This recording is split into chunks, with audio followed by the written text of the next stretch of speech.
I enjoy working with my hands. Been a craftsman most of my life. In education terms, I'm tactual kinesthetic. That means I fidget with my hands.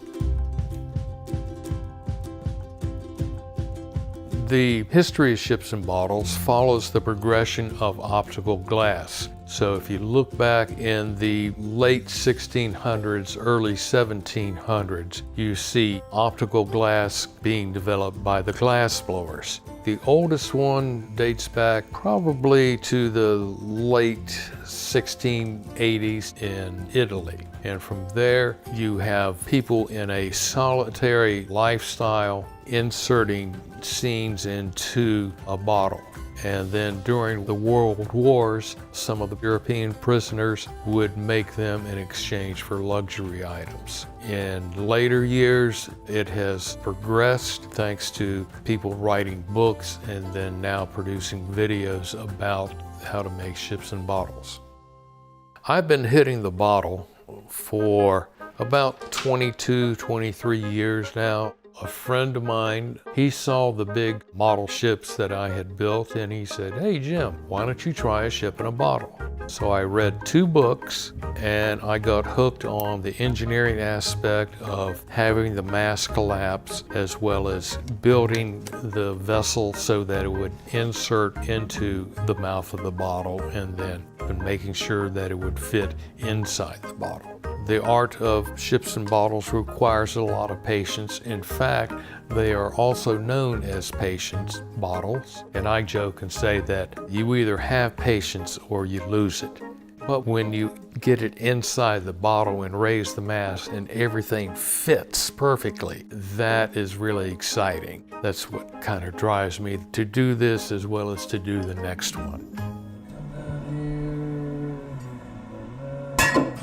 There are several fun parts of creating a ship and bottle. One is emptying the bottle for the project.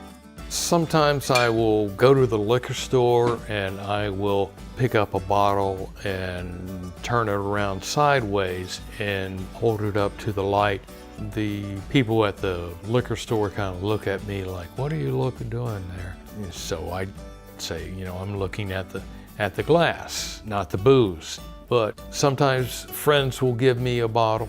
A lot of times now with the internet, I find bottles on eBay or various websites. But the most difficult part is deciding what vessel that you're going to make. There are so many sailing ships throughout the history, and finding one that's new to me, that's challenging right there. I have a lot of the standards that I have requests for, such as pirate ships and clipper ships and sailing ships of a certain time period, but deciding on what ship to do, that's a challenging aspect. As for wood, once again, I'm finding wood on eBay, selling the type of wood that I need. Sometimes I'll find red cedar that's been blown down during a hurricane and I can cut that up. And you have various companies that specialize in wood for making model ships. About 85% of the time spent on the project is done outside of the bottle.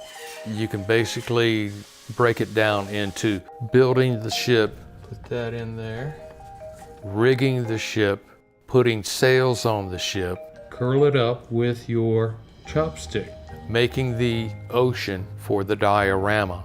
Then you insert the ocean clay into the bottle, inserting the ship, and then finishing up the detail of the ship, such as removing the pull lines, setting the sails, and once that is all done, then you seal the ship.